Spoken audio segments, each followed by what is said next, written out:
Nord est un perdant moche coincé dans son travail sans issue de nettoyage des gouttières et des canaux de la ville à l'aube. Avant le matin, il doit finir de retirer tous les déchets et remettre les couvercles en bois avant que les citoyens ne le paient.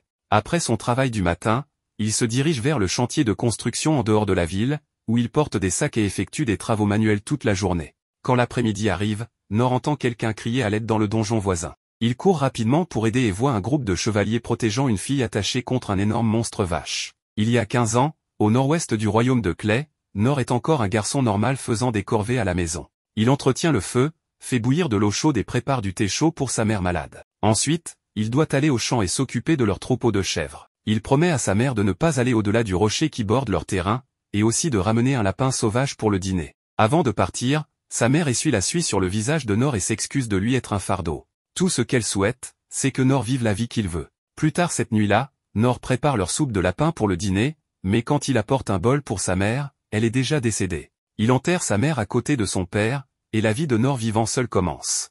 Il fait de son mieux pour entretenir leur jardin, chasser du gibier sauvage dans la forêt et s'occuper de leurs chèvres et poules. De même, il garde leur maison propre et essaie même de lire les livres ennuyeux laissés dans la maison. Il ramasse aussi du bois de chauffage, pêche dans la rivière voisine, et garde les chèvres autour de la colline herbeuse. Il était tout seul dans sa maison sans personne pour partager ses repas. Un soir, Nord explore les étagères de leur maison quand il tombe accidentellement sur les fesses après avoir trouvé un livre. En ouvrant le livre, il est émerveillé de voir que c'était l'histoire que son père lui lisait quand il était encore vivant. Son père lui racontait des histoires d'un aventurier qui tuait un gigantesque dragon avec ses amis, apprenait des sorts et de la magie d'un vieux sorcier, enlevait une malédiction sur une forêt sombre, et obtenait même le remède qui guérit tout du roi des morts. Même contre n'importe quoi et quelle que soit la noirceur de leur situation, l'aventurier ne renonce jamais et combat le mal pour le bien de ses amis. Nord était si heureux d'écouter les paroles de son père. Et maintenant, il se souvient aussi du souhait de sa mère qu'il vive la vie qu'il veut. Le lendemain, il laisse beaucoup de nourriture pour leurs animaux, et Nord visite la tombe de ses parents. Il leur offre des fleurs et leur dit que pour la première fois de sa vie, il va quitter la forêt. Il deviendra un aventurier, comme ceux des histoires de son père. Il descend la colline, et Nord fixe les pierres marquant la fin de leur terrain. Il affermit sa détermination et franchit la barrière protégeant leur maison. Quand la nuit tombe, Nord a peur de tous les bruits venant de la forêt. Néanmoins, il persévère et quelques jours plus tard, il arrive enfin dans une ville. Après avoir demandé son chemin aux soldats gardant la porte, Nord fait ses premiers pas dans la civilisation. Ses yeux s'écarquillent en voyant tant de gens faire diverses choses. Il passe devant des vendeurs vendant des fruits et voit même un aventurier passer. Ses yeux sont remplis d'émerveillement et de bonheur alors qu'il se dirige vers sa destination, la guilde des aventuriers. Malheureusement, l'homme derrière le comptoir jette un coup d'œil à Nord et le chasse. La guilde n'est pas un endroit pour les enfants. Nord insiste sur le fait que les gardes lui ont déjà dit qu'il pouvait devenir un aventurier s'il postulait ici, mais l'homme lui fait simplement remarquer qu'il inquiétera ses parents. Nord explique que ses parents sont tous deux morts, ce qui attire finalement l'attention de l'homme. L'homme lui demande alors son nom et lui dit de se rendre d'abord à l'école de formation pour différents cours. Il explique à Nord que les personnes souhaitant s'inscrire à la guilde des aventuriers de la capitale royale doivent suivre des cours à l'école de formation royale. Là, ils recevront une formation en fonction de leur classe de métier. Si Nord veut vraiment devenir un aventurier, il doit d'abord acquérir des compétences. Cela peut être dans l'art de l'épée ou dans l'école de magie. Nord sourit à l'explication et est rempli de détermination. Ainsi, Nord se dirige vers l'académie de l'escrime. Tout comme dans les histoires, il deviendra un épéiste capable de vaincre un dragon d'un seul coup de lame. La formation était intense à l'académie, avec des aventuriers en herbe faisant de leur mieux à côté de Nord. Nord fait également de son mieux, s'entraînant à manier son épée. Un étudiant parvient à enflammer son épée d'entraînement, attirant l'attention de leur professeur. L'étudiant célèbre d'avoir éveillé ses pouvoirs, tandis que Nord retourne à l'entraînement avec une détermination renouvelée. Quelques mois passent et Nord continue de manier son épée d'entraînement. Cependant, l'instructeur lui dit qu'il en a assez fait. Malheureusement, il semble qu'il n'ait pas de talent pour l'épée. Nord insiste sur le fait qu'il a juste besoin de plus de temps, mais l'instructeur a pris sa décision. Tout entraînement supplémentaire serait une perte de temps pour Nord. La seule chose qu'il a réussi à maîtriser est la parade pour esquiver une attaque. Ainsi, il conseille à Nord de choisir une autre voie que celle de l'épée. Après tout, il y a d'autres écoles de formation aussi. Ainsi, Nord se dirige vers l'école de formation pour guerrier et tank. Il veut maintenant devenir le bouclier qui protège ses camarades aventuriers. À l'intérieur de l'école, il entraîne son corps en tirant des poids et en développant ses muscles. Quelques mois plus tard, l'instructeur informe Nord qu'il a une très bonne détermination, mais tout ce qu'il a réussi à obtenir est un bon corps. L'art du guerrier n'est pas fait pour Nord. S'il se force à continuer, il pourrait perdre la vie pendant l'entraînement. Nord change encore d'école et se dirige maintenant vers l'école des chasseurs. Malheureusement, l'instructeur là-bas découvre aussi qu'il ne peut manier aucune arme délicate. Cela continue dans d'autres écoles également. À l'école des voleurs, le maître voleur l'informe qu'il ne peut pas désamorcer les pièges et qu'il n'a pas non plus la capacité de ressentir la présence des autres. À l'école des magiciens, la seule magie qu'il peut produire est une petite flamme au bout de son doigt. À l'école des clercs, le prêtre lui explique tristement qu'il ne peut utiliser que des soins de bas niveau. Nord retourne tristement à la guilde des aventuriers, où l'homme là-bas est surpris d'apprendre que Nord n'a réussi à maîtriser aucune compétence décente. Il a passé 3 mois dans chaque école, mais hélas, il n'a pas obtenu de classe. Le cœur lourd, l'homme rejette la candidature de Nord pour devenir aventurier. Nord quitte la ville les yeux baissés. Il n'est pas un prodige destiné à devenir aventurier. Nord retourne chez lui et se rend sur la tombe de ses parents, s'excusant auprès d'eux de les avoir déçus. Il admet qu'il ne possède aucun talent, mais refuse toujours d'abandonner et décide de s'entraîner encore plus dur à partir de maintenant. En sculptant du bois, il crée une épée en bois pour lui-même et, comme ses instructeurs d'escrime le lui ont conseillé, il décide de pratiquer la seule compétence qu'il possède encore et encore, espérant qu'elle lui permettra de maîtriser une nouvelle compétence. Ne disposant ni de sac de sable ni de mannequin d'entraînement, ce garçon malchanceux commence à pratiquer sa compétence de parade avec des cordes et des bâtons. Il s'entraîne matin et soir pendant une année entière et la maîtrise au point qu'il devient capable de parer 10 épées en une seule respiration. Même après un an, Nord n'a toujours pas débloqué de nouvelles compétences.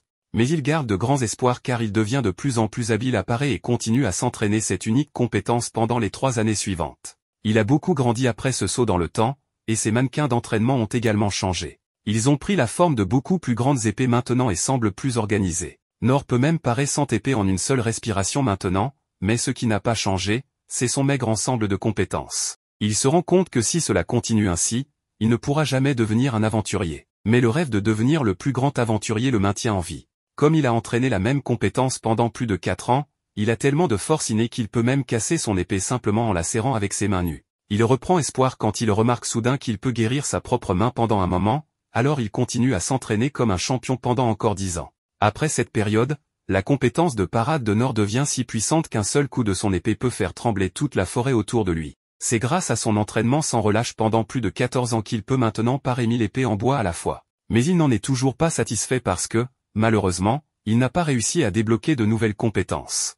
Mais Nord décide de tenter une dernière fois sa chance et dit adieu aux tombes de ses parents avant de partir pour la ville. En arrivant à la guilde des aventuriers, il soumet un autre formulaire avec les compétences ajoutées parade, petite guérison, lancer de pierre, pas de plume et petite flamme. Ces compétences semblent très minimes, alors le nouveau réceptionniste de la guilde suggère que Nord aille d'abord dans une école de formation. Cependant, Nord a déjà suivi ce processus, donc le réceptionniste refuse poliment de l'enregistrer comme aventurier. Le maître de la guilde arrive et ne reconnaît pas Nord au premier abord. Mais en y regardant de plus près, il se rend compte que cet homme grand et musclé est le même enfant frêle d'il y a 14 ans. Nord sous-estime cruellement à quel point sa compétence de parade est forte et dit au maître de la guilde qu'après 14 ans d'entraînement sans relâche, il n'a réussi qu'à améliorer un peu sa compétence de parade. Quoi qu'il en soit, le maître de la guilde exprime à quel point il veut que Nord réalise son rêve, mais comme Nord n'a pas au moins de compétences utiles, qui sont les prérequis pour devenir un aventurier de rang E, il ne peut rien faire. Cependant, le maître de la guilde se souvient d'un moyen d'enregistrer Nord comme aventurier en lui attribuant le rang F, le plus bas des rangs qui n'existe plus dans ce monde. Le maître de la guilde dit à Nord de ne pas trop s'exciter car les aventuriers de rang F ont de nombreuses restrictions et conditions pour prendre des quêtes. Par exemple, un aventurier de rang F est interdit de prendre des quêtes d'aventurier qui impliquent de tuer quoi que ce soit ou de sortir de la ville pour rassembler des objets. La seule chose permise est de faire des tâches diverses à l'intérieur de la ville. En gros, si Nord devient un aventurier de rang F, il sera un travailleur non officiel. Pourtant, il est d'accord avec cela, et il obtient donc sa licence d'aventurier du maître de la guilde. Ravi de cet accomplissement, Nord sort de la guilde des aventuriers et commence immédiatement à prendre des quêtes en ville. En utilisant sa compétence de renforcement physique, il peut soulever beaucoup plus que la personne moyenne et livre des objets lourds avec facilité. En utilisant sa compétence de pas de plume, il attrape un chat perdu sans révéler sa présence et le ramène à son propriétaire. Le chat lui griffe le visage, alors il utilise sa compétence de petite guérison et guérit immédiatement ses blessures. Le soir, Nord continue à entraîner sa compétence de parade encore plus, et la nuit, il prépare de délicieux repas en utilisant sa compétence de petite flamme pour les personnes âgées dans le besoin. Avec ses compétences modestes, il est devenu utile aux habitants de cette ville, et cela suffit à remplir son cœur de contentement. Le lendemain, il fait des travaux de nettoyage, du travail manuel et même aide à la construction. Et après avoir terminé sa commission pour la journée, c'est là qu'il entend les cris d'une fille suppliant de l'aide depuis une caverne lointaine. Nor se précipite vers la caverne pour aider la personne en détresse et est choqué de voir qu'un énorme minotaure avec une hache essaie d'attaquer une fille innocente. De nombreux chevaliers tentent de protéger la fille, mais ils ne font pas le poids face à ce monstre terrifiant. Voyant que tous ces chevaliers meurent en vain, Nor s'avance avec une épée et utilise sa seule compétence, la parade, pour contrer les attaques mortelles du monstre. Bien qu'il ait distrait le monstre assez longtemps pour que la fille puisse s'échapper, la fille stupide est trop terrifiée pour bouger. Finalement, le monstre la cible à nouveau, mais Nor saute devant elle et par une autre attaque, ce qui finit par détruire son épée. Alors que le monstre met toute sa force dans sa prochaine attaque, Nor part une fois de plus de toutes ses forces, ce qui fait ricocher la hache du monstre et frapper son propre coup, le décapitant complètement. Avec le monstre mort, la fille se libère de ses contraintes et remercie Nor de lui avoir sauvé la vie. Elle demande son nom, mais comme il ne se considère pas comme quelqu'un d'important, il ne lui dit rien et s'éloigne des projecteurs. En revenant en ville, Nor commence à se traiter de faible pour avoir à peine survécu contre une vache sauvage. Il ne se rend même pas compte que la vache qu'il vient de vaincre était en fait un puissant minotaure démoniaque. Il est vraiment la personne la plus ignorante de l'histoire de l'anime. Après la bataille brutale avec le minotaure, les autres essaient maintenant de tout nettoyer. Ils commencent par retirer la grande hache de bataille incrustée dans le bâtiment et nettoient le corps du minotaure à proximité. Les corps des défunts sont étendus, et la fille aux cheveux blancs, Lynn, rend hommage. Une chevalière de garde, Inès, arrive en courant et s'excuse auprès de Lynn de ne pas l'avoir accompagnée. Cependant, Lynn insiste qu'Inès n'a rien fait de mal, c'était elle qui avait insisté pour voyager seule pour le rite de succession. Un autre chevalier, Dulken, les approche et les informe qu'ils devraient retourner au château sans tarder. Après tout, leur seigneur voudrait entendre les détails de l'événement. Au château, Dulken rapporte tout à leur rein, un minotaure de l'abîme, la profondeur la plus intérieure du donjon, avait été invoquée. Ils supposent qu'il s'agit d'une tentative d'assassinat sur Lynn puisqu'ils ont trouvé une bague sur un cadavre à proximité. Ils ont fait examiner la bague par le souverain des sorts, Oken, et ont trouvé une pierre de mana trop pure pour être trouvée sur le marché. Oken a alors retracé le motif du sort restant sur la pierre de mana et a conclu qu'il provenait de l'empire magique de Dolida. Cependant, il ne s'agit pas d'une simple tentative d'assassinat.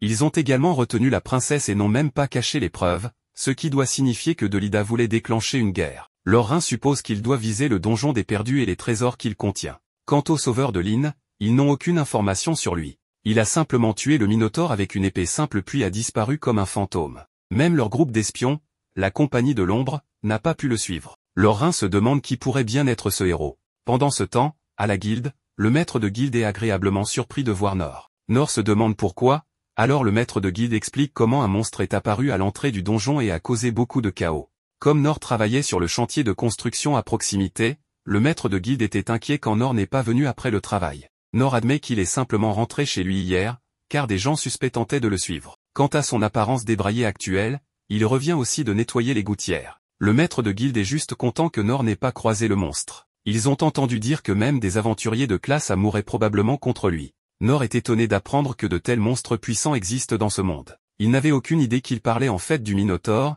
car Nor pense toujours qu'il a juste combattu une vache ordinaire hier. Leur conversation mène ensuite à l'homme mystérieux qui a tué le monstre d'un seul coup et a mystérieusement disparu à nouveau. Nor est étonné d'apprendre qu'il existe des gens super forts là-bas. Nor a vraiment besoin d'ajouter des points de statut à la connaissance, pas seulement à la parade. Pour l'instant, Nor reçoit son paiement pour le nettoyage des gouttières. Ils sont ensuite interrompus lorsqu'une figure en cape apparaît soudainement. C'était la fille aux cheveux blancs que Nor avait sauvée hier, la princesse Lynn. Bien sûr, Nor n'a aucune idée de qui elle est.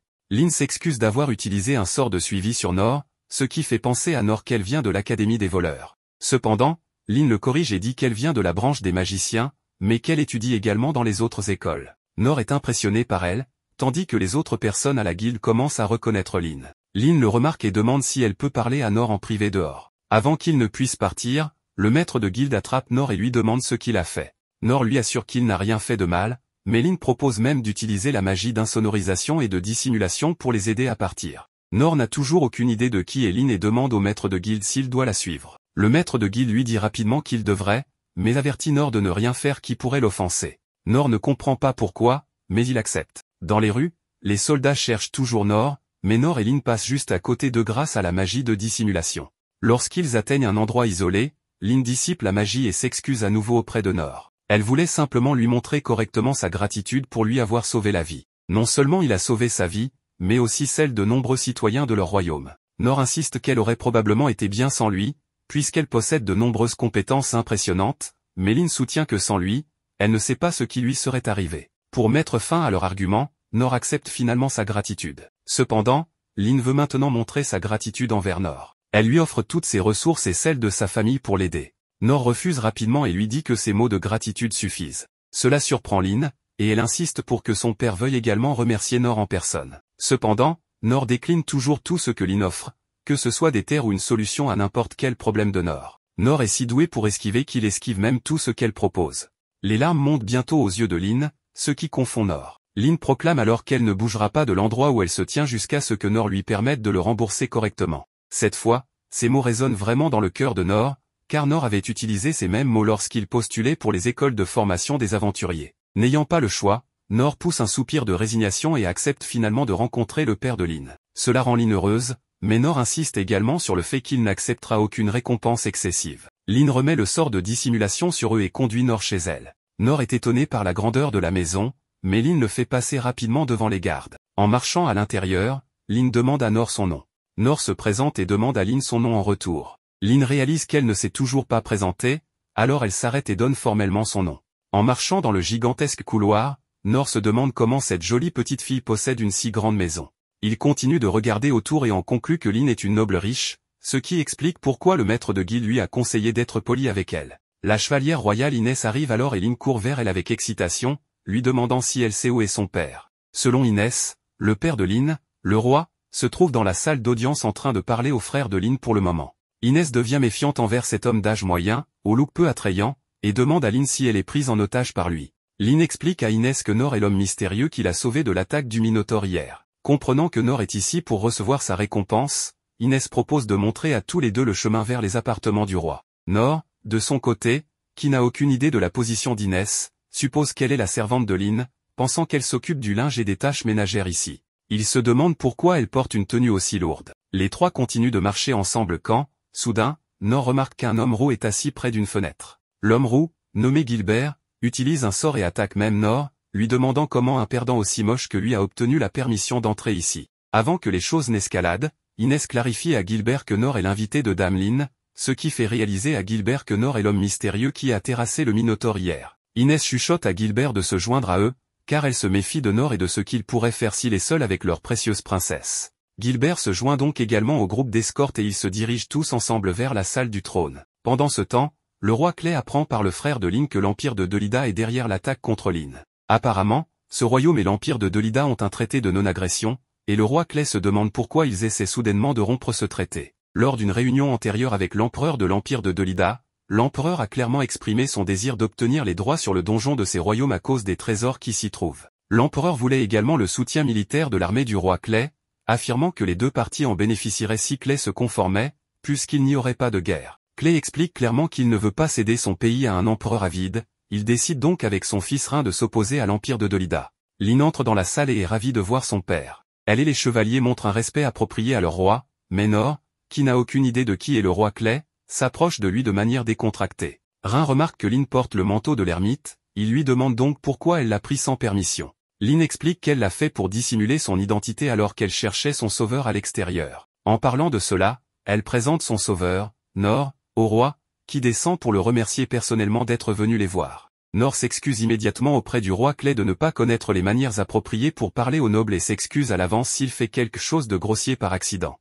Son ton décontracté en parlant au roi de ce royaume fait rire Clay. En tout cas, le roi remercie encore une fois Nor d'avoir sauvé la vie de sa fille unique, ce qui rend Nor heureux car il peut maintenant partir et rentrer chez lui pour prendre une douche bien méritée, comme il peut sentir la puanteur de la gouttière émanant de son corps. Le roi ne pouvant pas laisser le héros qui a sauvé la vie de sa fille repartir les mains vides, dit donc à Nor d'avancer et lui demande toute récompense qui lui vient à l'esprit. Mais comme il l'a dit précédemment, Nor n'a aucun désir de richesse, de terre ou de pouvoir, car il est satisfait de tout ce qu'il a. Néanmoins, le roi persiste et il tente de le séduire en lui disant que ce royaume abrite le plus ancien donjon du monde et lui offre généreusement la moitié des trésors du donjon. Mais Nor rejette une fois de plus en déclarant qu'il n'a vraiment besoin d'aucune grande récompense et promet à Clay que ses paroles de gratitude sont suffisantes. Malgré tout, le roi ne veut pas que Nor parte les mains vides, alors il l'intéresse avec sa propre épée longue sombre personnelle. Maintenant, ce n'est rien de plus qu'une décoration, car Clay s'est retiré des batailles de première ligne, mais il croit toujours que c'est le meilleur que ce royaume a à offrir. Nor saisit l'épée et ressent immédiatement la pression qui en émane. Son intérêt est piqué par la beauté de cette épée, et puisqu'il vient d'entendre de Clay que cette épée n'est rien de plus qu'une décoration, il pense qu'elle peut ne pas avoir d'importance. Il accepte donc de la prendre et décide également de l'essayer. Il utilise d'abord sa compétence d'amélioration physique pour lui permettre de tenir facilement l'épée, puis utilise sa compétence de parade, créant ainsi une onde de choc lourde qui donne à tous ceux présents une idée de la puissance de Nor. Le roi est assez surpris et impressionné de voir que Nor peut manier une épée aussi lourde avec une seule main, et il demande à Nor d'entraîner sa fille pour devenir digne de défendre par elle-même. Nor croit fermement qu'il n'a pas de compétences qui soient bonnes pour former une autre personne, et il mentionne également que ce devrait être la décision de Lin si elle veut se former, pas de Clay. Le roi est d'accord et rit, et pour l'instant, il laisse Nor partir en le remerciant encore une fois d'avoir sauvé Lin. En marchant hors du château, Nor se demande comment il va utiliser cette épée. L'odeur de la gouttière qui émane de lui rappelle la taille de la gouttière, alors il décide de l'utiliser pour enlever les déchets des égouts. Je parie que le roi et ses chevaliers royaux vont tomber en pâmoison s'ils trouvent cet idiot stupide à nettoyer les gouttières avec l'arme de grade légendaire la plus précieuse du roi. Inès aborde Nor, car elle veut avoir une conversation personnelle avec lui et s'agenouille en s'excusant de ne pas l'avoir traité comme un héros aurait dû être traité plus tôt. Apparemment, il est du devoir d'Inès de protéger la famille royale de tout mal, et c'est pourquoi elle se méfiait de Nor plus tôt. Nor réalise enfin qu'Inès n'est pas une servante et devient encore plus déconcertée d'apprendre qu'elle est la vice-capitaine du corps des guerriers. Selon Inès, elle est connue sous le nom de bouclier divin depuis son enfance et a reçu le devoir de protéger Dame Lin, et depuis que Nor a rempli le devoir d'Inès en son absence, Inès lui doit la vie et promet de devenir quelqu'un sur qui il peut compter pour ses besoins. Toutefois, elle lui rappelle à l'ordre en lui expliquant qu'il passera un sale moment la prochaine fois qu'il parlera aussi familièrement au roi. Inès part et Gilbert s'approche de Nor ensuite, le défie à un duel car il veut voir de quoi ce type est capable. Je pense qu'à ce stade, Nor ne pourra jamais rentrer chez lui. Nor le suit, mais il est épuisé par toute cette course et veut juste rentrer chez lui. Il demande donc à Gilbert ce qu'ils sont censés faire. À ce moment-là, Nor réalise qu'ils sont arrivés dans la salle d'entraînement du château, et Gilbert lui dit qu'il souhaite avoir un combat d'entraînement. Nor n'a pas eu l'occasion de s'entraîner avec quelqu'un d'autre depuis ses jours dans les écoles d'entraînement, donc il est en fait assez enthousiaste à ce sujet. Gilbert se dirige vers le rack d'armes et dit à Nor qu'il est assez connu dans la capitale royale, donc il veut voir ce que le héros qui a sauvé Lin est capable de faire en combat. Nor est heureux d'accepter, car il voit cela comme une excellente occasion d'améliorer ses compétences. Il ne pense pas personnellement qu'il sera capable de battre Gilbert, mais c'est une bonne opportunité quand même, donc Nor veut en profiter au maximum. Une petite foule s'est rassemblée autour d'eux, et ils se sentent désolés pour l'âme perdue qui a choisi de se mesurer au capitaine Gilbert. Mais dès que le combat commence, Gilbert fait le premier mouvement, et cette âme perdue l'esquive facilement. Gilbert continue d'attaquer et, bien que Nor esquive ses attaques, il remarque que les mouvements de Gilbert sont incroyablement précis. Il peut seulement imaginer la quantité d'entraînement que Gilbert a dû faire pour atteindre ce niveau. Une chose qu'il ne comprend pas est pourquoi les attaques de Gilbert sont si lentes. Nor n'a jamais pratiqué avec une autre personne auparavant, donc il suppose que Gilbert doit se mouvoir lentement intentionnellement, puisque Nor est un aventurier novice. Nor demande un temps mort et dit à Gilbert qu'il n'a pas besoin d'être si indulgent avec lui. Bien que Gilbert ait effectivement retenu un peu sa force, il accepte de passer à la vitesse supérieure. Il charge alors Nor avec toute sa force, et ses attaques sont maintenant beaucoup plus rapides. Mais Nor trouve toujours étrange que Gilbert se laisse si largement ouvert à une contre-attaque. Nor pense qu'il est impossible que Gilbert puisse être aussi vulnérable contre lui, donc il suppose que Gilbert doit l'attirer dans un piège. Pendant ce temps, Gilbert ne comprend pas pourquoi il ne parvient pas à toucher Nor avec sa lance. Il essaie alors d'utiliser l'un de ses mouvements signature sur Nor, mais bien que Nor soit surpris, il saute simplement dans les airs pour l'esquiver. Lorsque Gilbert essaie de le frapper en plein vol, Nor se glisse simplement sous l'attaque. Aucune de ses attaques n'a fait même transpirer Nor, alors il dit à Gilbert que ça va s'il accélère encore plus, car il va trop lentement. La fierté de Gilbert est blessée par cette remarque, et Nor commence enfin à réaliser que tout cet entraînement solaire l'a peut-être réellement rendu fort. Mais soudain, Gilbert utilise son coup ultime dans une tentative de toucher au moins une fois Nor. Une fois la poussière retombée, Nor a disparu et apparaît aux côtés de Gilbert. À la grande surprise de Gilbert, Nor lui dit qu'il abandonne. Après cela, Nor rentre chez lui pour la journée et est heureux d'en être sorti avant que les choses ne dégénèrent. Mais de retour à la salle d'entraînement, les subordonnés de Gilbert s'efforcent de trouver des raisons pour justifier que Gilbert est définitivement encore plus fort que Nor, même si son coup ultime n'a pas fonctionné. Mais au fond de lui, Gilbert sait qu'il a perdu de toutes les manières imaginables. Il a eu un talent pour la lance depuis le premier jour où il en a pris une en main, donc personne ne pouvait rivaliser avec sa puissance. Plus il s'entraînait, plus ses techniques devenaient puissantes et plus il gagnait en force, mais malgré tout cela, il ressentait uniquement de l'ennui, car il n'a jamais trouvé un adversaire à sa hauteur. Il est allé à travers le royaume à la recherche de puissants adversaires, mais après avoir déjà défait chaque guerrier de ce village particulier, le chef du village s'excuse et dit qu'il n'y avait personne ici pour égaler sa force. Le chef continue en lui disant qu'il y a des rumeurs concernant les relations entre le royaume et un pays étranger qui se détériorent, donc ils appellent des troupes fortes pour se préparer à la probabilité de la guerre. Donc, si Gilbert a de la chance, il pourrait enfin rencontrer quelqu'un qui peut lui offrir le défi qu'il recherche désespérément. Gilbert est rentré dans la capitale, et aucun des membres de l'escouade ne pouvait lui résister. De plus, tuer des démons n'était plus une activité amusante pour lui. Peu importe la taille du démon, il en avait assez d'être entouré de faibles. Un jour, alors qu'il se détendait sous un arbre, son instructeur s'approche de lui et lui demande pourquoi il semble si morose alors qu'il vient d'être couronné souverain de la lance. Malgré ce titre prestigieux, Gilbert est toujours aussi ennuyé car il est entouré de gens totalement faibles. Son instructeur remarque que Annette est une personne forte, et bien que Gilbert soit d'accord sur le fait qu'elle est forte, c'est une force différente. À chaque combat d'entraînement, Gilbert est toujours le vainqueur décisif. Il pense que les choses seraient beaucoup plus intéressantes s'il y avait plus de personnes compétentes autour de lui, comme son instructeur. Il sait que son instructeur doit aussi s'ennuyer, surtout puisqu'il doit entraîner des aventuriers novices qui ne mesurent même pas à la puissance de son petit doigt. L'instructeur admet que c'est un peu ennuyeux, mais il est chargé de défendre le royaume, et peu importe à quel point il est fort, il ne peut pas gagner une guerre tout seul. De plus, il est sûr qu'un jour un aventurier apparaîtra qui surpassera sa force. Lorsque Gilbert a entendu parler d'un homme qui a réussi à vaincre un minotaure tout seul, il a voulu le rencontrer personnellement. Mais Nor semble être un mystère total. Il n'a montré aucun intérêt pour les cadeaux les plus luxueux que le roi avait à offrir, et il était si décontracté avec le roi que Gilbert a dû le respecter pour cela. Pendant le combat, Gilbert n'a pas pu sentir la puissance nécessaire pour vaincre un minotaure, mais cela ne change pas le fait que Nor a réussi à esquiver tous ses mouvements. Même quand il a utilisé son attaque de lance supersonique, cela n'a eu aucun effet sur Nor, alors que cela aurait signifié une sentence de mort assurée pour toute autre personne. De plus, Nor a abandonné le match de manière inattendue. Gilbert suppose que Nor l'a fait par courtoisie, puisqu'il ne voulait pas l'embarrasser devant ses subordonnés. En voyant Nor partir, Gilbert remarque des fissures dans le sol et ne comprend pas comment elles sont apparues ni ce que Nor a fait pour les provoquer. Mais ce qu'il sait, c'est que Nor a réussi à esquiver son attaque ultime alors qu'il était à pleine puissance. Il a enfin trouvé un adversaire véritablement digne qu'il cherchait.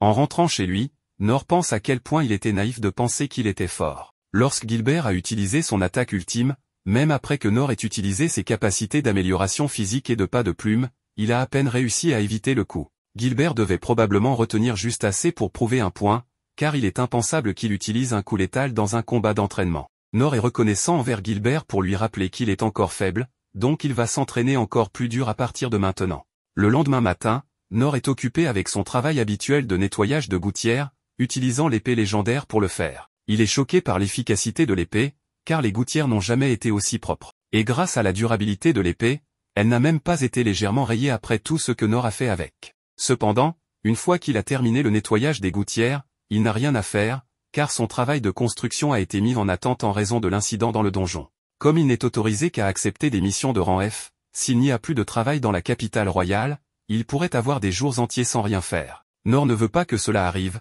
car son objectif est d'être utile aux gens. Il envisage de lancer une entreprise de promenade en bateau et d'utiliser l'épée comme une rame, mais il réalise alors qu'il devrait posséder un bateau pour cela. Il envisage de faire des pizzas, mais il aurait besoin d'un four. Enfin, il envisage de fabriquer un grill avec son épée, mais cela ne fonctionnerait pas non plus, car il ne peut faire une flamme qu'avec ses doigts. À ce moment-là, Nor entend des bruissements dans les buissons. Il se retourne et trouve Lynn debout là. Elle s'excuse pour sa visite impromptue, mais elle n'a pas réussi à le trouver à la guilde, alors elle a demandé au maître de la guilde où il pourrait être. Nor comprend, mais il n'avait pas donné au maître de la guilde sa localisation exacte, donc Lynn a dû utiliser ses capacités de suivi pour le trouver. Nor demande pourquoi Lynn est là, alors elle va droit au but et lui dit qu'elle a une demande spéciale à lui faire, elle veut que Nor l'accepte comme sa servante. Nor ne comprend pas ce dont elle veut parler, alors Lynn explique qu'il s'agit d'un assistant non rémunéré qui s'occupe de toutes les nécessités quotidiennes de Nor et espère acquérir des connaissances utiles de lui. Elle se contenterait de pouvoir traîner avec Nor et promet de ne pas lui causer de problème,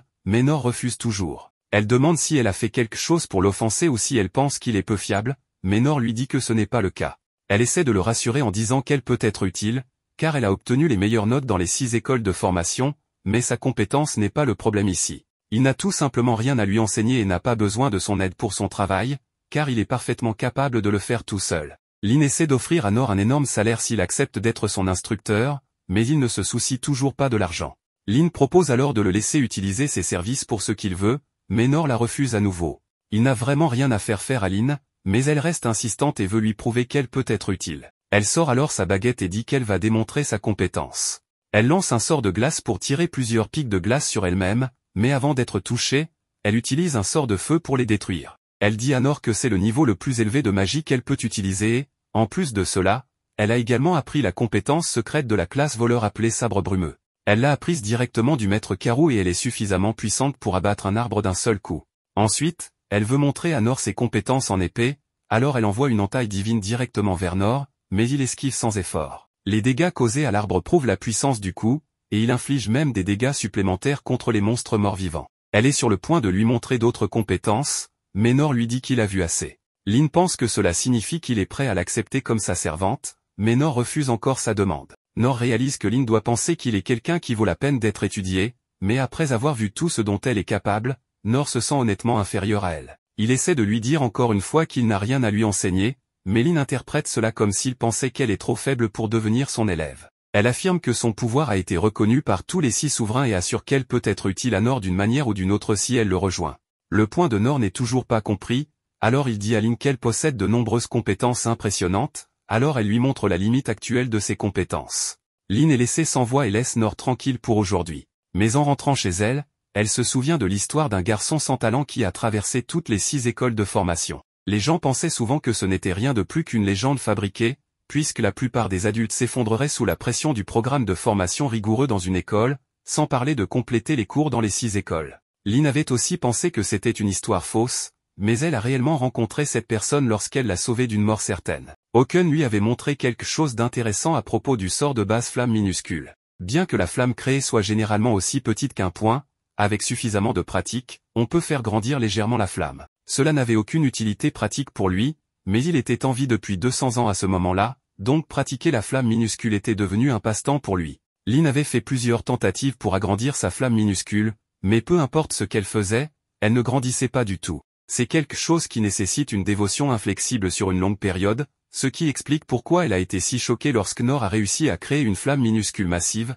beaucoup plus grande que ce que Oken aurait pu faire. Oken est le plus grand sorcier du monde, donc les compétences de Nor étant à un tel niveau signifie qu'il surclasse de loin tout ce que Lin pourrait réaliser, et tout cela a été accompli grâce à ses propres efforts. Cependant, tous les sorts que Lin a démontrés étaient juste des choses qu'elle avait mémorisées. Nor avait le pouvoir de vaincre un minotaure, mais il vit toujours une vie normale sans se vanter ni faire de démonstration. Lin croit que Nor est non seulement fort de corps, mais aussi d'esprit. Dans un avenir proche, elle sera en position de diriger ce royaume aux côtés de son frère et de son père, et la règle de la famille clé est que ceux ayant du sang royal doivent être forts. Donc, elle veut apprendre comment atteindre une force semblable à celle de Nor. Si Nor ne veut pas être son instructeur, alors elle va devoir le suivre autant que nécessaire jusqu'à ce qu'il accepte de l'entraîner.